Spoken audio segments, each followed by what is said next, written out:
हे good morning. आज दिवसाची सुरुवात मस्त कडक चहाने झाली आणि मस्त त्यासोबत ब्रेड असली तर मग मजाच वेगळी असते.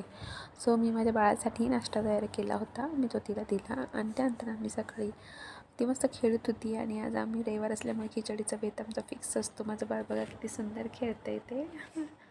तर मग मस्त खिचडीचा बेत बनवला आणि खिचडी ही आमच्याकडे रविवारी ही फिक्स असते. ब्रेकफास्टला आम्ही बनवतो आणि नंतर अशी खिचडी बनवता बाळ पण रडतं आणि सगळ्या गोष्टी मॅनेज करायच्या असतात. सो ही खिचडी मी बनवली आणि बटाटा घातल्याशिवाय आम्हाला खिचडी ही आवडतच नसते आणि एकदम सॉफ्ट खिचडी आम्हाला आवडते.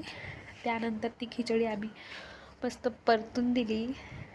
मस्त बघा तुम्ही किती सुंदर अशी दिसते ती खिचडी. सो नंतर मी प्लेटिंग केली मस्त खिचडी, दही आणि त्यासोबत लिंबू. एकदम मस्त छान अशी आम्ही एन्जॉय केला खिचडीचा बेत. सो तुम्ही पण एन्जॉय करा संडे.